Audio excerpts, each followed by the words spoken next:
রাধে রাধে বন্ধুরা, আবারও চলে এসেছি নতুন একটা ভিডিও নিয়ে, পেয়ারা মাখার ভিডিও। যখন আমরা ছোট ছিলাম তখন কিন্তু এই পেয়ারা মাখাগুলো আমরা নিজেরাই বানিয়ে খেতাম। কিন্তু এখন তো আমাদের ছেলে মেয়েরা জেনারেশন বদলে গেছে। তো কালকে স্কুল থেকে মেয়ে ফিরেই বলছে, মা আমার না খুব পেয়ারা মাখা খেতে ইচ্ছে করছে, কিন্তু কালকে আর কোথায় পাবো পেয়ারা, আর কোথা থেকেই মাখিয়ে দেবো। তো ওর বাপি যখন আজকে দুপুরবেলায় লাঞ্চে আসে, তখন দুটো পেয়ারা নিয়ে এসছে।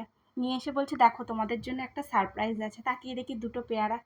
এখন মেয়ে বলেছে বলে কথা, বাপি তো আর না এনে রাখতে পারে না। তাই পেয়ারা দুটো এনেছে, আর আমিও সঙ্গে সঙ্গে কেটে ধুয়ে পেয়ারাগুলোকে পিস পিস করে নিয়েছি।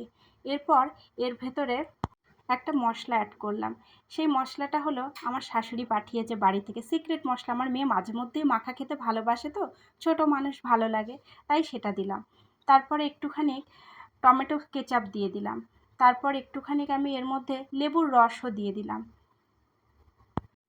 লেবুর রসটা দিলে না বেশ একটু টক টক, বেশ ভালোও লাগে খেতে।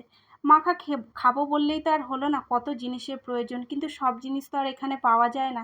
যেটুকুনি ঘরে ছিল সেটুকুনি দিয়েই মাখানোর চেষ্টা করলাম। তারপরে একটু ধনেপাতা দরকার ছিল, কি করব, তাই আমি কিছু ধনেপাতা টবে লাগিয়েছিলাম, এখনও বেশি বড় হয়নি, কেবল ছোট্ট ছোট্ট চারা বেরিয়েছে। ওর বাপি বললো, তুমি ওখান থেকেই দুটো নাও, দেখো ভালো লাগবে খেতে। তাই ওখান থেকে দুটো তিনটে ধনেপাতা নিয়েও সেগুলোকে কুচি কুচি করে পেয়ারা মাখার মধ্যে দিয়ে দিলাম। দিয়ে সব কিছু দিয়ে ভালো করে মেখে আমি পেয়ারাটাকে মাখিয়ে নিলাম। আমাদের তো পেয়ারা মাখাটা ভালো লেগেছে, তোমাদের কেমন লাগলো